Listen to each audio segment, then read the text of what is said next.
Très bien. Alors, hier, nous avons déjà terminé avec la classe des cestodes. Les cestodes qui parasitent l'âme à l'état adulte.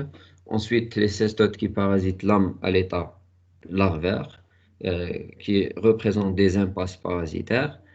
L'homme était, l'homme était un hôte intermédiaire accidentel. Les cestodes qui parasitent l'homme à l'état larvaire.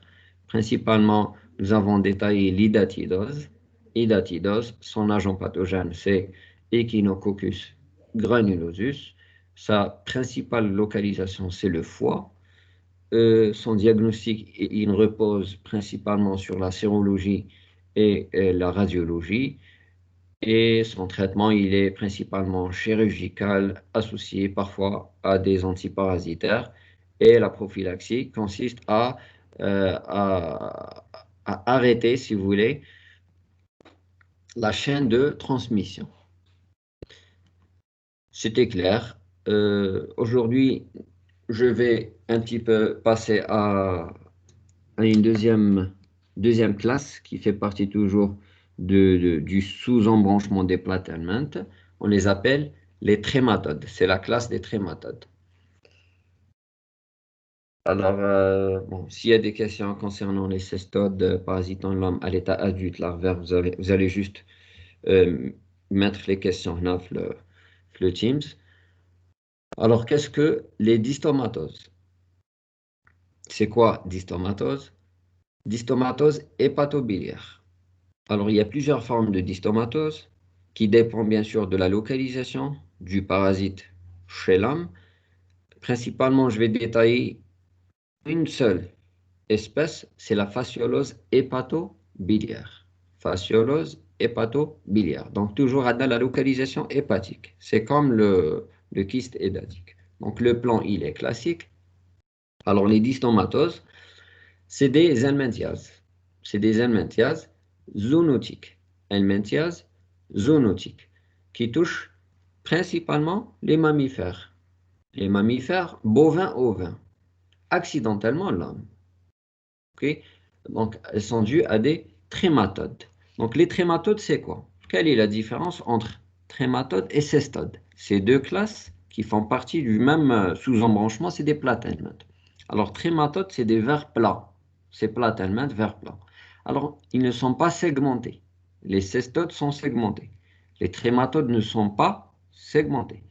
Les trématodes, ils ont un tube digestif incomplet. Les cestodes, ils n'ont pas de tube digestif. Il y a absence de tube digestif.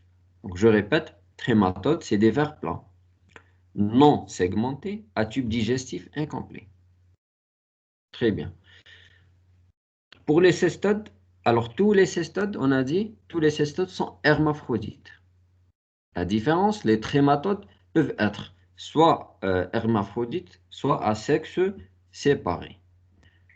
Très bien. Alors, bon, le parasite d'aujourd'hui, on l'appelle douve. Les douves responsables de dystomatose. Alors, les douves, c'est hermaphrodite. Les douves, c'est des trématodes hermaphrodites, comme les cestodes. C'est hermaphrodite. Donc, l'infestation pour les dystomatoses, c'est la voie orale. Il y a juste la voie orale, suite à une consommation de végétaux contaminés, des poissons contaminés ou bien des crustacés d'eau douce. Alors en Algérie, la seule espèce qui est incriminée, c'est Fasciola hepatica. Fasciola hepatica. Donc déjà, quand on voit hepatica, le nom scientifique, euh, hepatica, donc l'organe qui est électivement atteint, c'est le foie. Alors les douves, on les appelle aussi les distomes. Distom, alors di c'est deux, stom c'est les ventouses. Alors ils ont deux ventouses. Alors, c'est des trématodes hermaphrodites. Il y a plusieurs, ça dépend l'organe électivement atteint. Alors, on a les dystomatoses intestinales, hépatobiliaires et pulmonaires. La seule espèce qui va être bien détaillée aujourd'hui, c'est la Fasciola hepatica, la seule espèce qui est présente en Algérie. Alors, dystomatose hépatobiliaire, fasciolose à Fasciola hepatica, c'est la grande douve du foie. Alors, qu'est-ce que la fasciolose hépatobiliaire? Même chose, c'est une helminthiase et une trématodose prédominante du bétail. Donc, principalement à gauche les bovins, secondairement les ovins. Elle touche beaucoup plus les bovins. Alors, l'homme est un hôte accidentel qui va héberger la forme adulte, va héberger la forme adulte de fasciola hepatica au niveau du foie et des canaux biliaires. Dans ce cas, l'homme, est-ce qu'il est hôte définitif ou bien hôte intermédiaire? C'est à vous de me répondre. L'homme est un hôte accidentel. Il va héberger la forme adulte de fasciola hepatica au niveau du foie et des canaux biliaires, au niveau des voies biliaires. Est-ce qu'il est hôte définitif ou bien hôte intermédiaire?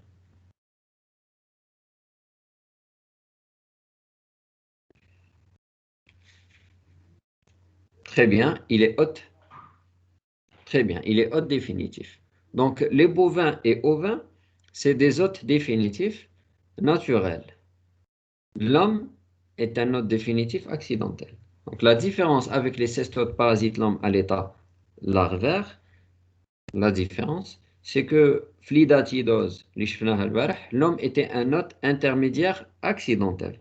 Aujourd'hui, l'homme est un hôte définitif accidentel. Il va héberger accidentellement la forme adulte de Fasciola hepatica.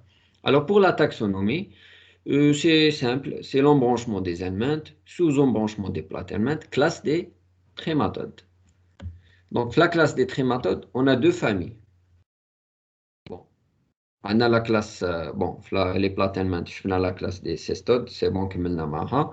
La classe des trématodes, on a deux familles, plutôt on a plusieurs familles, mais on a des trématodes qui sont à sexe séparé, c'est le cours à lundi, Inch'Allah, c'est les schistosomatidés. Aujourd'hui, c'est les trématodes hermaphrodites, c'est les douves responsables de dystomatose, principalement fasciolose, agent pathogène, Fasciola hepatica, qui fait partie de la famille des fasciolidés. Donc l'espèce, s'il vous plaît, Fasciola hepatica. Alors là, une description générale, ça les douves. Description générale des douves, les adultes. Adultes de douves, c'est des trématodes hermaphrodites, non segmentés, ayant un aspect foliacé. Donc vous voyez, l'adulte sur les photos, c'est l'adulte de Fasciola hepatica. Il n'est pas segmenté. Donc surtout le Taenia saginata ou la Taenia solium, ou la Immunolepis nana, ou bien l'Echinococcus granulosus, il est segmenté. Il fait des segments, il fait des anneaux. Il n'est pas segmenté. Vous voyez bien sur la photo à droite, il y a deux ventouses. Il y a deux ventouses, les flèches rouges. Il y a deux ventouses. C'est pour ça qu'on les appelle distomes. Distome, c'est dit deux, stome, c'est ventouse. Deux ventouses. Donc les ventouses, شفتهم في les cestodes adultes au niveau du scolex. Par exemple, le Taenia saginata, Taenia solium, Immunolepis nana. عندهم des ventouses. Le rôle des ventouses, c'est la fixation au niveau de la muqueuse digestive. Donc, là, il y a deux ventouses. Une ventouse orale, appelée aussi ventouse buccale, et ventouse ventrale. C'est, je répète, c'est adulte de Fasciola hepatica. Rapidement, il y a deux appareils, l'appareil digestif, appareil génital. Donc, vous voyez bien l'appareil génital mâle-femelle. C'est des douves hermaphrodites au niveau de la même pièce, le même verre, on trouve l'appareil génital mâle, appareil génital femelle. Donc les douves, c'est hermaphrodite. Très bien. Pour les œufs, en général, l'œuf de Fasciola hepatica ou les œufs des douves, c'est ovoïde. Généralement, c'est ovoïde. Ils sont operculés. Operculés, c'est quoi? Vous voyez bien, les œufs, il y a une ouverture, un clapet. C'est l'ouverture, c'est l'ouverture, t'as l'œuf. L'ouverture de l'œuf. On appelle ça l'opercule. Bon, on dit l'opercule. Vous avez déjà vu cette notion. Les cestodes parasitent l'homme à l'état adulte, l'ordre des pseudophilidés. C'est l'espèce Diphyllobotrium latam. Les cestodes adultes. même les œufs de Diphyllobotrium latom sont operculés. Très bien. Alors, les œufs de douve, même humains, ils sont operculés, ils ont une ouverture. Alors, les œufs peuvent être symétriques ou non, selon les espèces. Vous voyez bien, il y a des œufs qui sont symétriques, il y a des œufs qui ne sont pas. L'embryonné, bon, des œufs qui peuvent être soit embryonnés ou pas à la pente. Alors, je passe au chef de file, c'est Fasciola hepatica. L'adulte, c'est simple, il a un aspect foliacé. C'est comme une feuille. C'est comme une feuille. C'est des vers plats, non segmentés, en forme de feuille. Ils ont, au niveau de la partie antérieure, vous voyez bien la photo en rouge à droite, la partie antérieure, il y a présence d'un cône céphalique. Il y a présence d'un cône, un cône céphalique. Donc, Hada, c'est le cône céphalique.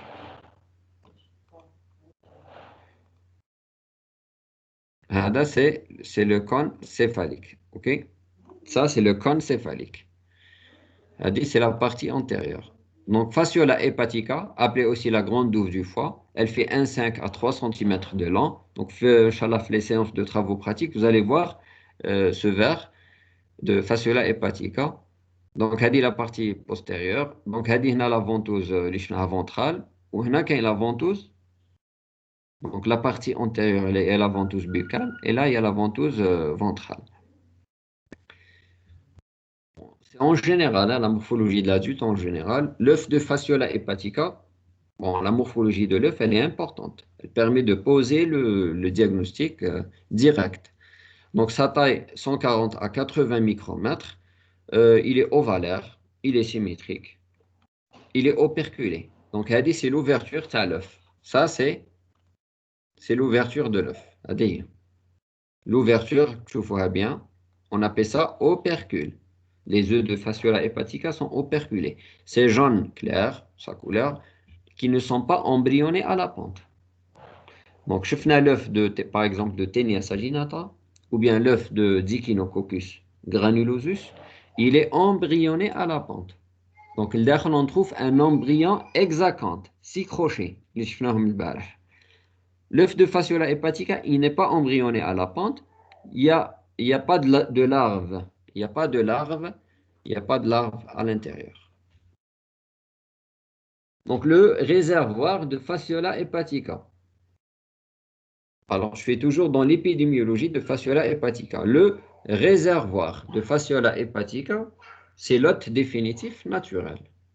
Hôte définitif naturel, c'est le réservoir de Fasciola hepatica. C'est les mammifères d'élevage, c'est des herbivores, bovins principalement et ovins. Donc, vous voyez bien sur la photo les flèches rouges des douves adultes de Fasciola hepatica au niveau des voies des canaux biliaires. Donc, vous voyez bien, c'est clair et net. C'est un aspect qui est foliacé avec présence d'un cône céphalique. Présence d'un cône céphalique. Alors, je vais un petit peu détailler après les hôtes intermédiaires. Donc, on a dit hôte définitif naturel, c'est les bovins ovins. Hôte définitif accidentel, c'est l'homme. Il y a deux hôtes intermédiaires. Le cycle évolutif va passer par deux hôtes intermédiaires. C'est le mollusque. Premier, un mollusque d'eau douce. Vous voyez bien sur la photo. هذا c'est le premier hôte intermédiaire. On appelle la liminée. هذا le mollusque d'eau douce appelé la liminée. C'est Liminia trincatula, le nom scientifique. C'est le premier hôte intermédiaire. Le deuxième hôte intermédiaire, c'est pas un animal, c'est un végétal. C'est le crescent, principalement le crescent. C'est des végétaux semi-aquatiques, bordant les cours d'eau, les cours d'eau douce. Donc c'est un support végétal. Donc je répète, Fasciola hepatica, hôte définitif naturel, bovin, ovin, hôte définitif accidentel, c'est l'homme, hôte intermédiaire, le premier hôte intermédiaire, c'est un mollusque d'eau douce, c'est la liminée. Deuxième hôte intermédiaire, c'est un support végétal. Un support végétal. Le principal support végétal, c'est le crescent. Le crescent, bien sûr, il est riche en antioxydants. Après, je vais vous donner quelques notions. Alors, le mode de contamination humaine. Alors l'homme, comment il va se contaminer? Suite à une consommation du cresson sauvage, cru ou peu cuit. Alors le cresson sauvage, il est généralement consommé cru, en salade. Aussi, il est riche en antioxydants utilisés pour prévenir certains cancers. Alors, généralement, en Algérie, puisque la fasciolose, elle existe chez nous, c'est le nord-est algérien, c'est Jijel et le Qala qui consomment le cresson cru en salade, le cresson sauvage. Alors, le cresson sauvage, c'est le contaminateur le plus célèbre de la fasciolose hépato-biliaire. Il contient la forme infestante.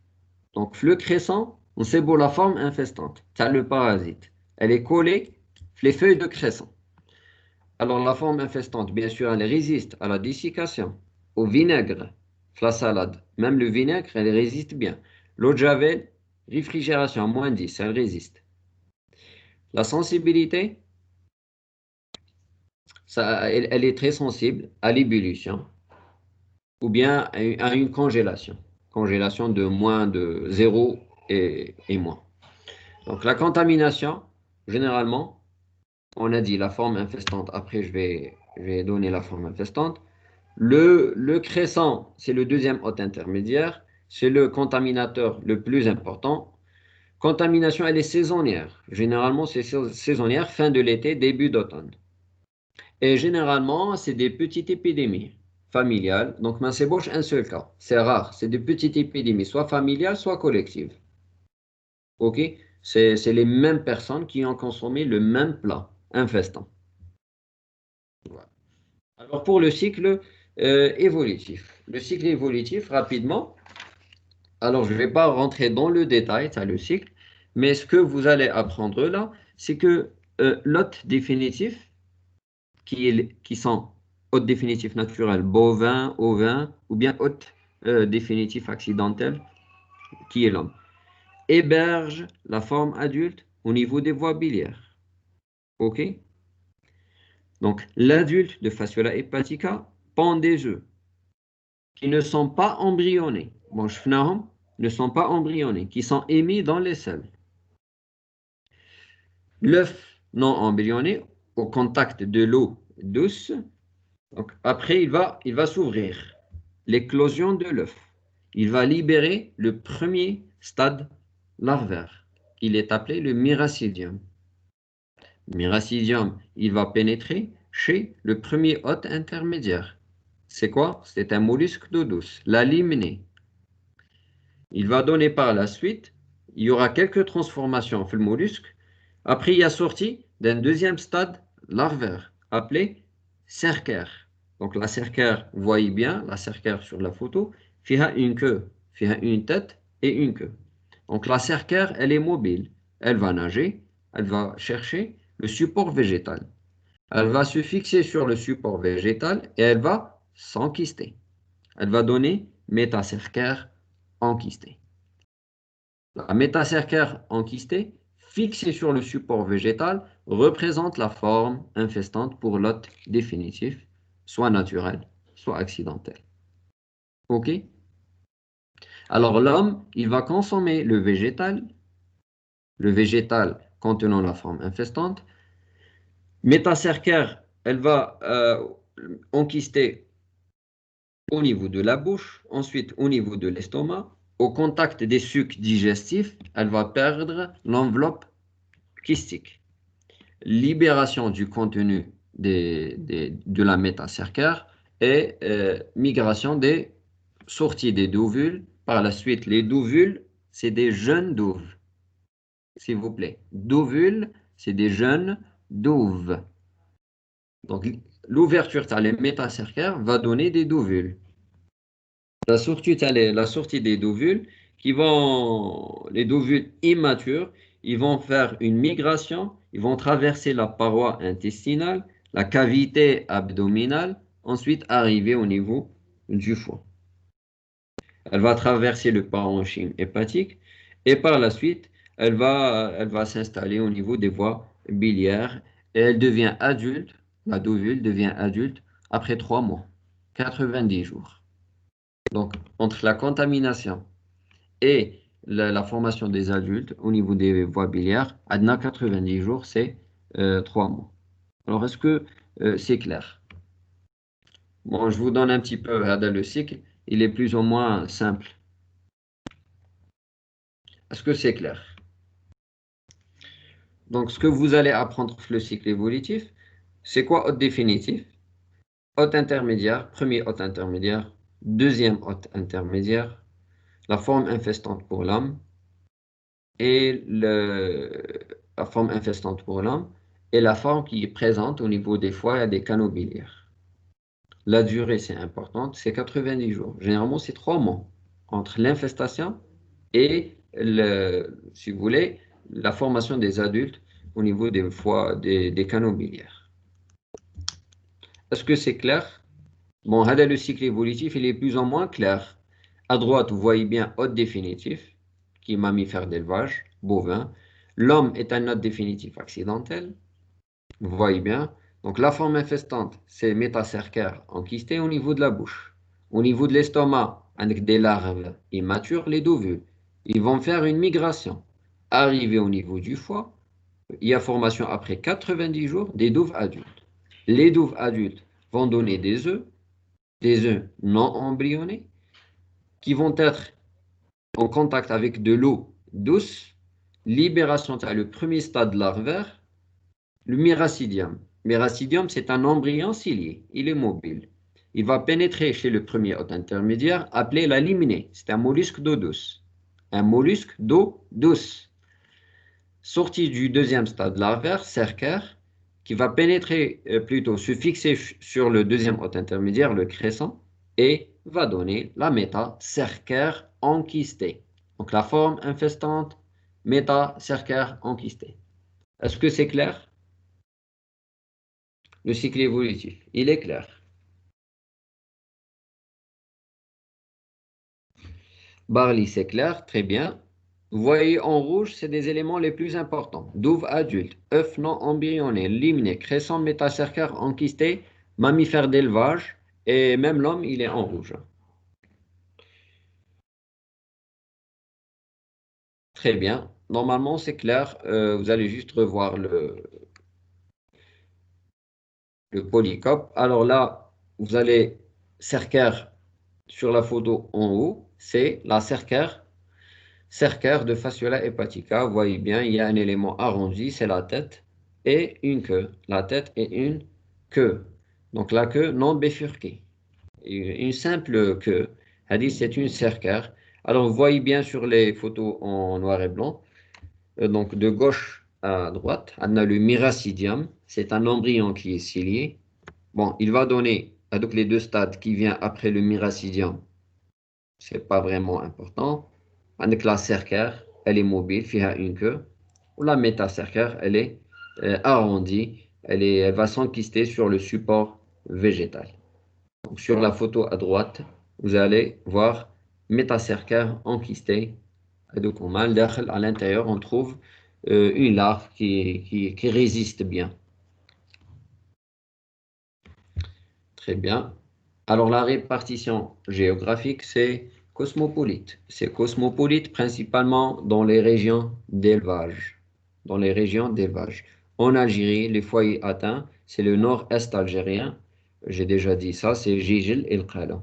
C'est si vous voulez, les wilayas, les consommés au bzaf, le crescent et les végétaux semi-aquatiques crus en salade. Alors, la clinique. Donc, l'épidémiologie, elle est facile. Il y a des mots-clés, il y a des formes, il y a des notions importantes. Le nom scientifique, l'agent pathogène, sa classification. La classe Tao, c'est des distances, c'est des douves hermaphrodites. Et l'épidémiologie, le cycle évolutif en général, hôte définitif, hôte intermédiaire, forme infestante. Ce qui est important, c'est ça, et le mode de contamination. Alors, pour la clinique, après la consommation du repas ou là, le plat infestant, les crescents, on a une phase d'incubation. Généralement, c'est plus ou moins 3 semaines.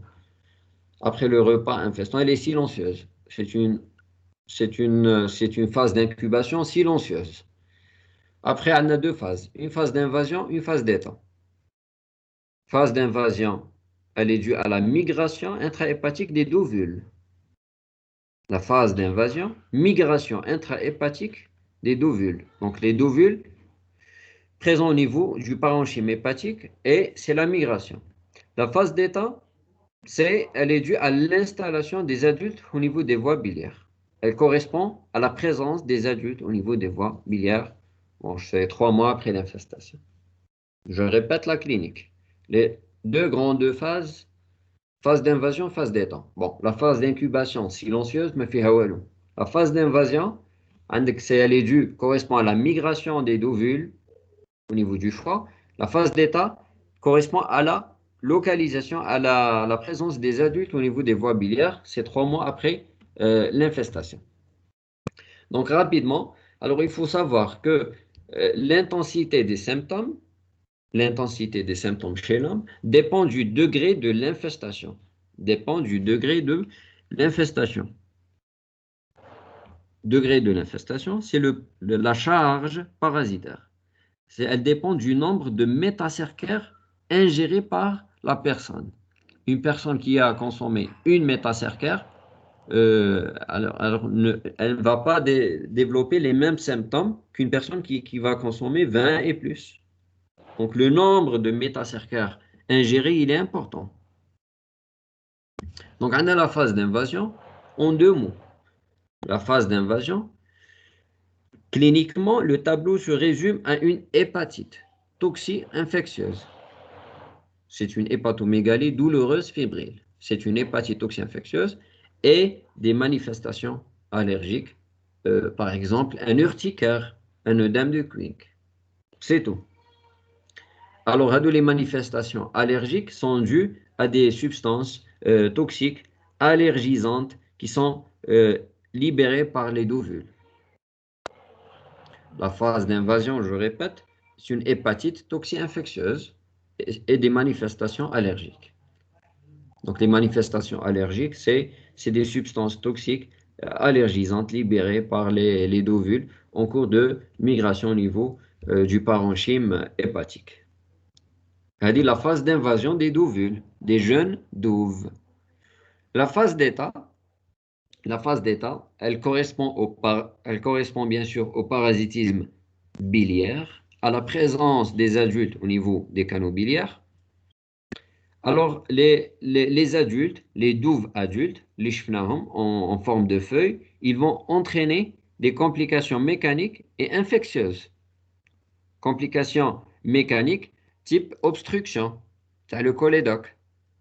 Elle va donner comme, par exemple, les symptômes une crise pseudolithiasique, des coliques hépatiques, des douleurs de l'hypocondre droit, une fièvre, vomissement, parfois même un ictère, cholécystite ou un ictère rétentionnel. Donc la complication mécanique, c'est quoi? C'est l'obstruction des canaux biliaires par, par les douves adultes. La surinfection, c'est la deuxième complication. C'est quoi? C'est une angiocolite aiguë. L'angiocolite, on a dit, c'est une infection bactérienne de la bile et des voies biliaires. Bon, généralement, le plus souvent, elle est secondaire à une obstruction aiguë de la voie biliaire principale par, les douves, par fasciola hepatica. Donc, généralement, c'est des troubles digestifs. Les signes cliniques de l'angiocolite, c'est des troubles digestifs, fièvre, diarrhée, vomissement, ictère, etc. Donc, la phase d'état, ce que vous allez apprendre, complications mécaniques et surinfection. Bien sûr, l'évolution, son traitement, va évoluer vers la chronicité. Donc, l'angiocolite aiguë va devenir chronique et les lésions évoluent vers une cirrhose. La cirrhose hépatique, c'est la dégénérescence des cellules hépatiques. C'est la complication majeure de la fasciolose hépatobiliaire. Donc, les signes cliniques, en général, il y a deux phases. Phase d'incubation silencieuse. La phase d'invasion, c'est présence des ovules au niveau du parenchyme hépatique. C'est une hépatite toxi-infectieuse, des manifestations allergiques. La phase d'état, c'est présence des adultes de fasciola hepatica de 3 cm au maximum, la taille تاعهم, au niveau des canaux biliaires. Donc, c'est des complications mécaniques et infectieuses. Infectieuses, une angiocolite aiguë qui peut devenir sans traitement chronique et qui peut évoluer par la suite vers une dégénérescence des cellules hépatiques. Alors, pour le diagnostic, normalement, c'est simple, la clinique, c'est simple. C'est une symptomatologie hépatique et biliaire, hépatobiliaire. Alors, pour le diagnostic, c'est le même schéma. On a les arguments d'orientation, diagnostic de certitude et un diagnostic sérologique. Alors, les arguments d'orientation, on a l'épidémiologie. Argument épidémiologique, notion d'un plat infestant. Alors, on va poser un interrogatoire au patient. Est-ce qu'il y a un plat infestant? Et l'entourage, c'est le patient. Fréquence dans la région. Les cas similaires dans la famille. Parce que généralement, c'est des petites épidémies. La clinique, bien sûr, c'est une clinique symptomatologie hépatobiliaire. Biologique, les signes biologiques, c'est important. Donc la FNS, la FNS va montrer une augmentation du taux des hyperéosinophiles. Donc je finis c'est que le taux des éosinophiles, il augmente en cas de fissuration ou de rupture de kyste, le kyste édatique. Aujourd'hui, la même chose, mais le taux, il est élevé. Et ce qui est important là, bon, il y a le syndrome inflammatoire, l'augmentation des enzymes hépatiques, mais ce qui est important, les signes biologiques, l'hyperéosinophilie, sa cinétique, elle est importante. C'est-à-dire, on va faire 2, 3 FNS, le patient a FNS Lula, Zawja, 3e, 4e, 5e, il va y avoir une cinétique. Donc, la cinétique de l'hyperéosinophile, elle va suivre ce qu'on appelle la courbe de la vie. La courbe de la vie. Donc, on a l'augmentation vers le J15, le pic maximal vers bon, généralement, c'est vers la fin, entre 2 et 3 mois. 2-3 mois, c'est le pic maximal. On a une diminution du taux des eosinophiles vers une valeur résiduelle. Donc, la courbe de la vie, c'est tout simplement, elle suit la migration des ovules. Elle suit la migration des ovules. Et quand il y a présence des douves adultes au niveau des canaux biliaires, il y aura diminution du taux des éosinophiles. Donc, hyper-éosinophilie qui suit la courbe de la vie. C'est un signe biologique important. Très bien. L'imagerie médicale aussi, elle est importante, comme par exemple le scanner, l'échographie IRM, qui vont montrer des lésions au niveau des voies biliaires. Des lésions ou bien des images un peu bizarres au niveau des voies biliaires. Donc là, généralement, le radiologue, il va suspecter, va considérer les douves comme étant des macrolithiases. هو كيعمل l'échographie ما يشوفهمش des douves. يحسبهم des macrolithiases. C'est des calculs biliaires de grande taille. Après, quand le chirurgien il va ouvrir, il va trouver des parasites, des helminths. Alors, pour le diagnostic de certitude, c'est l'examen parasitologique. C'est soit la mise en évidence des œufs, soit la mise en évidence des adultes. Très bien. Alors, la recherche des œufs de Fasciola hepatica, le prélèvement utilisé, c'est principalement les selles. Le gastrologue peut nous orienter le liquide de tubage duodénal ou la bile. Bon, principalement, le prélèvement, c'est le sel. Alors, les selles, on fait un examen direct au laboratoire, au microscope optique, un examen direct et des techniques de concentration et d'éclaircissement des œufs. Donc, il faut savoir que la recherche, elle est positive 3 mois après l'infestation. Au cours de la phase d'état, la recherche, l'examen parasitologique des selles, il est positif. On peut avoir un examen parasitologique des selles positif après 3 mois, genre 3 mois après la contamination. Avant 3 mois, c'est un faux négatif. Vous allez avoir des faux négatifs.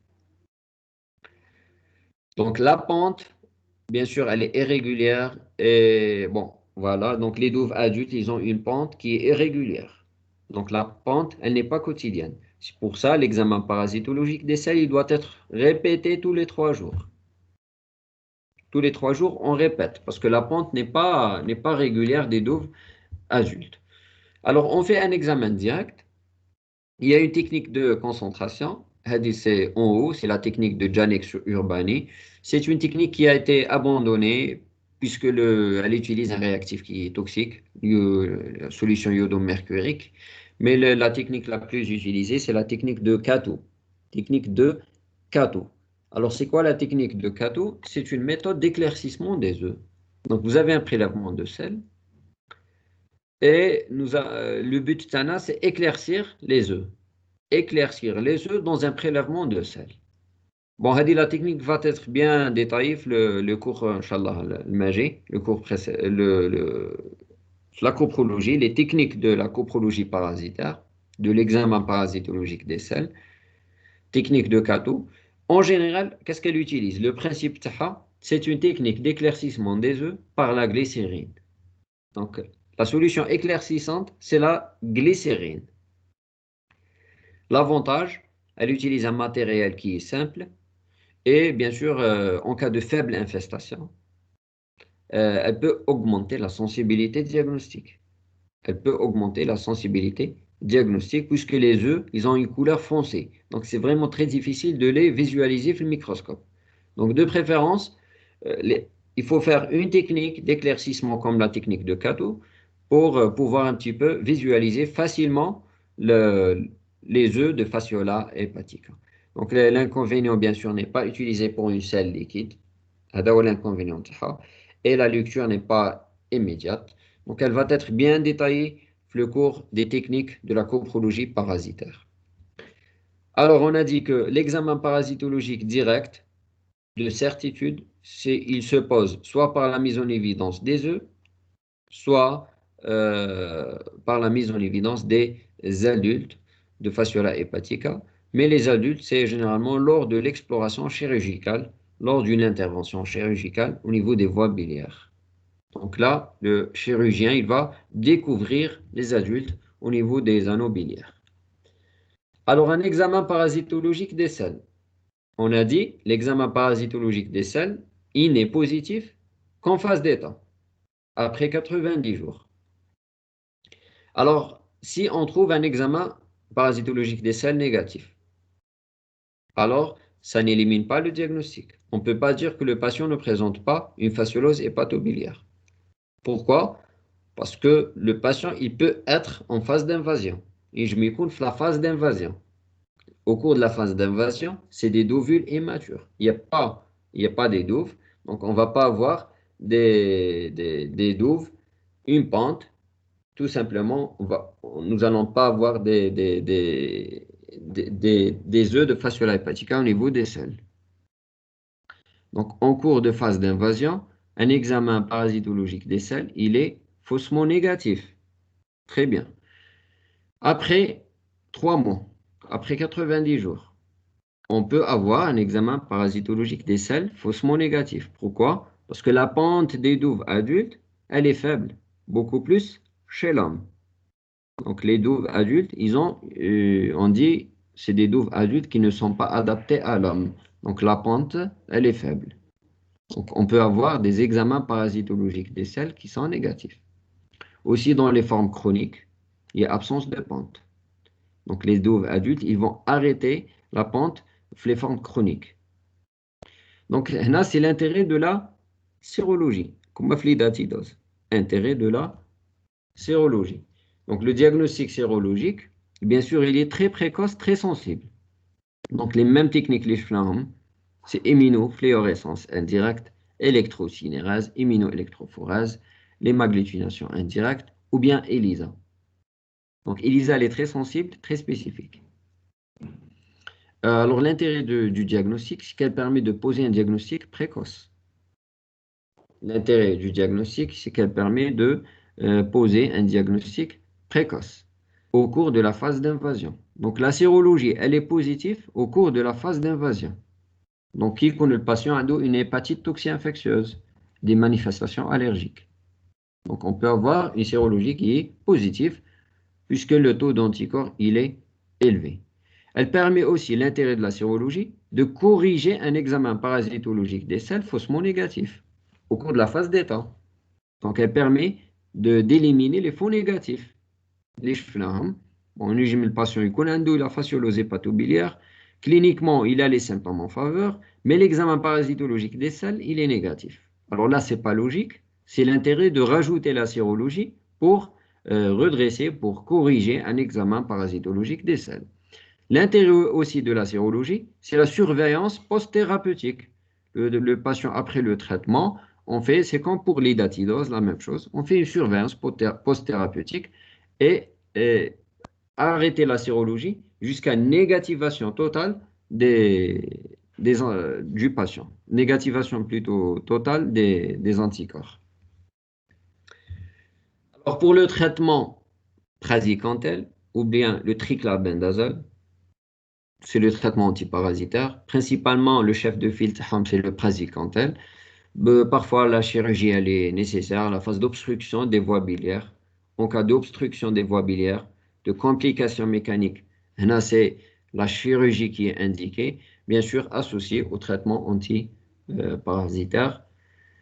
Pour la prophylaxie, pour prévenir une fasciolose hépatobiliaire, ce qu'il faut faire, de préférence, interdire la consommation des crudités sauvages crues, principalement le cresson et autres plantes, végétaux semi-aquatiques.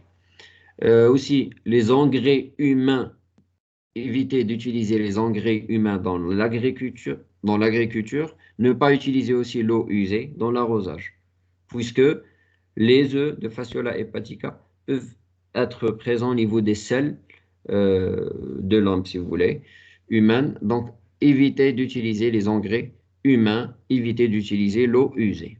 Bien sûr, contrôle vétérinaire, les abattoirs, il faut faire un dépistage des bovins ovins et traitement. Il faut un déparasitage du réservoir. C'est l'hôte définitif naturel. Bovin et ovin. Et là, c'est le rôle des vétérinaires. Et bien sûr, un point important, c'est l'épandage des molluscicides. Au niveau des barrages, au niveau des lacs d'eau douce, il faut utiliser les molluscicides. Alors, les molluscicides, c'est des produits chimiques, tout simplement, qui vont tuer les mollusques hôtes intermédiaires de douve. Voilà, c'est le cours d'aujourd'hui. Alors, est-ce qu'il y a des questions? Des questions, s'il vous plaît.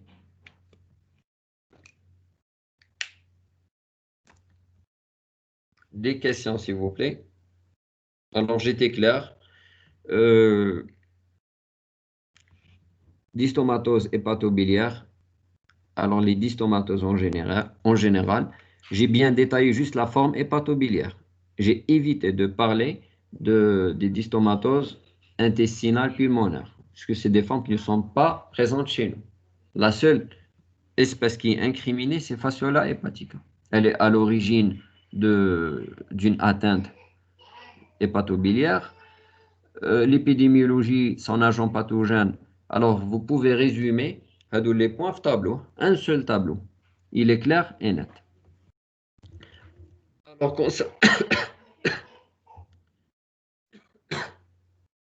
concernant le cycle évolutif, je vais répéter rapidement. Alors, c'est Shafa Bel c'est ça. Alors, le cycle évolutif, alors de préférence, il faut se baser sur Hada le cycle. Il est beaucoup plus clair. Alors, l'hôte définitif, c'est les mammifères sauvages, ou plutôt les mammifères d'élevage, bovins, ovins. C'est l'hôte définitif naturel. Hôte définitif accidentel, c'est l'homme. Donc, l'hôte définitif va héberger la forme adulte au niveau des canaux biliaires. Les adultes, ils vont donner des œufs. OK? Les adultes, ils vont donner des œufs non embryonnés qui vont être émis dans les selles.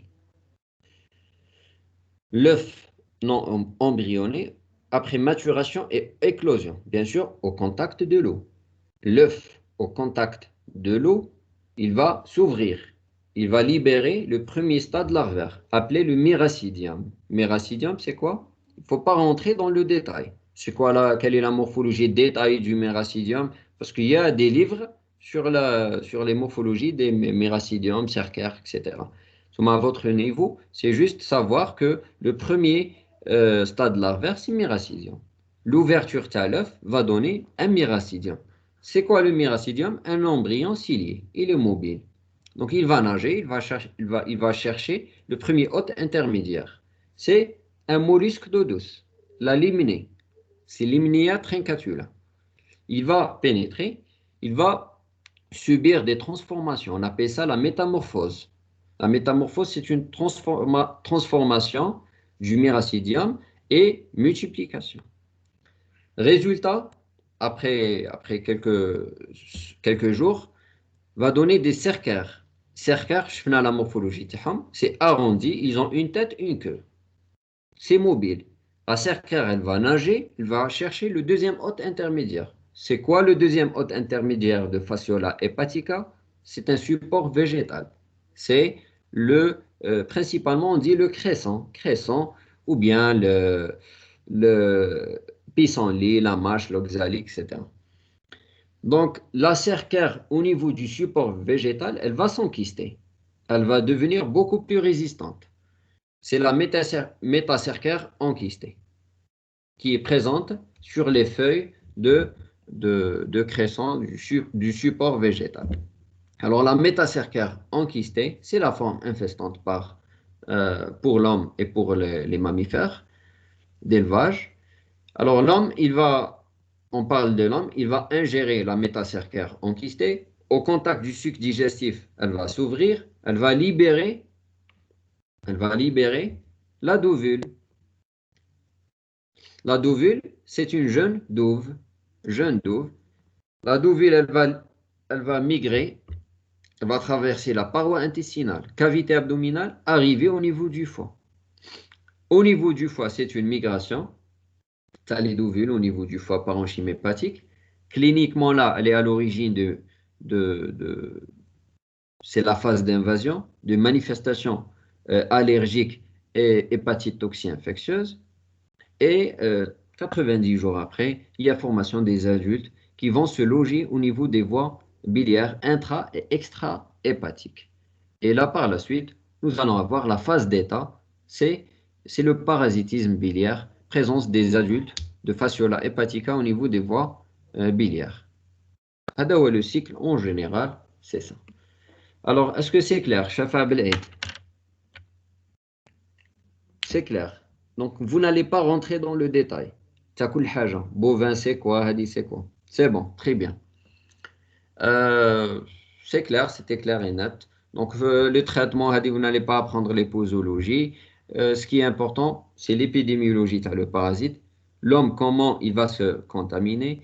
Cliniquement, qu'est-ce qu'elle va donner chez l'homme. Le diagnostic, principalement, il est fait par comme on a dans ce cas, c'est les arguments épidémiologiques, l'imagerie médicale, l'examen parasitologique des selles, associé obligatoirement à une sérologie.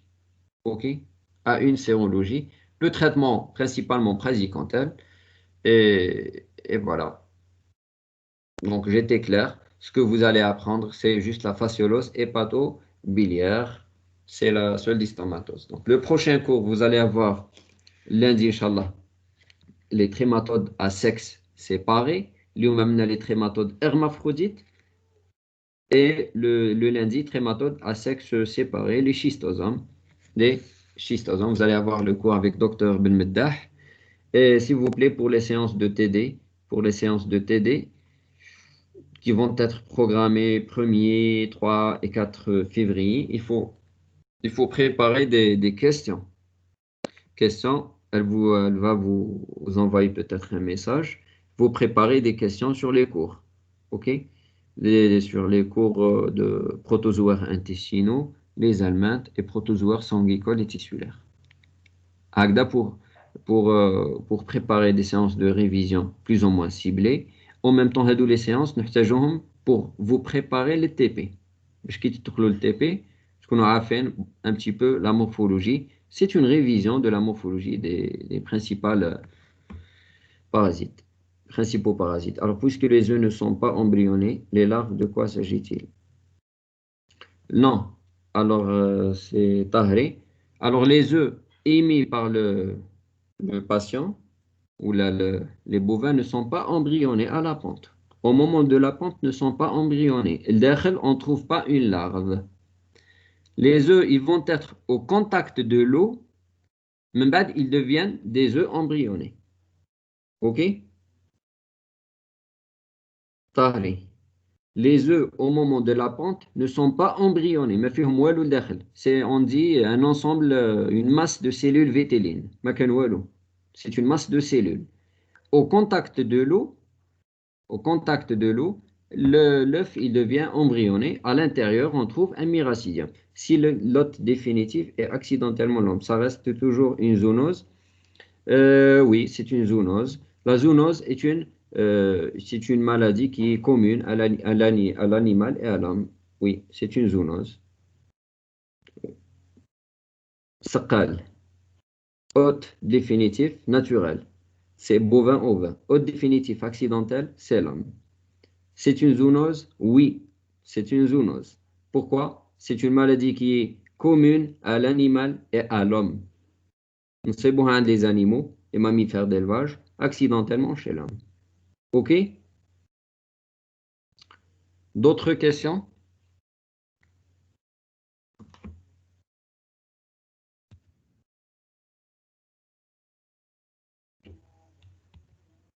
Très bien.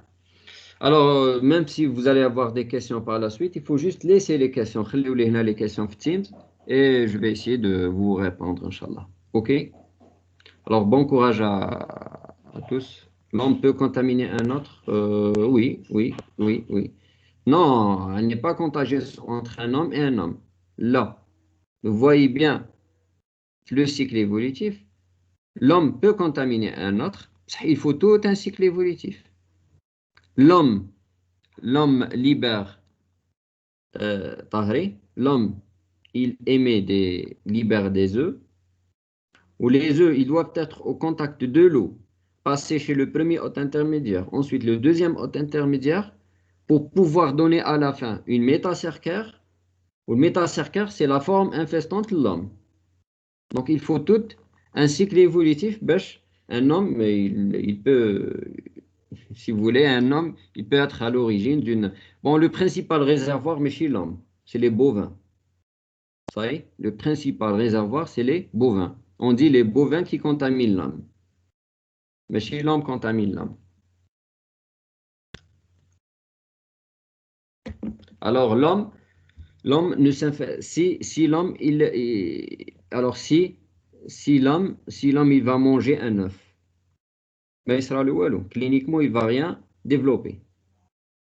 Et si l'homme consomme une douve adulte, il ne va rien développer cliniquement. La forme infestante pour l'homme, c'est la métacercaire enquistée. Quand il va consommer le cresson sauvage. C'est pour ça que c'est important de savoir la métacercaire, la forme infestante. Donc, si par exemple le jour de l'Aïd, toujours, on reste l'Aïd kbir, une personne qui va manger un foie parasité par les douves adultes. Il y a une douve adulte, mais il sera le walou, parce que la douve adulte, ce n'est pas la forme infestante. Elle va être détruite par les sucs digestifs. Et les œufs vont être aussi détruits. Ou là, s'il va consommer un œuf, la même chose. Une douve adulte ou là un œuf, cliniquement, rien à signaler. Par contre, s'il va consommer des métacercaires enquistés, là, le cycle évolutif, il va commencer et le patient va développer par la suite des symptômes. OK? Est-ce que c'est clair?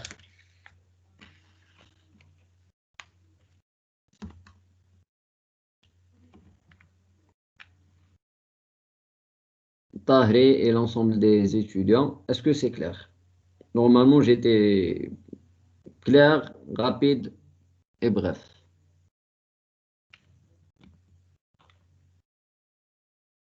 Alors, bon courage et n'hésitez pas toujours à poser des questions. Merci. Salam alaikum.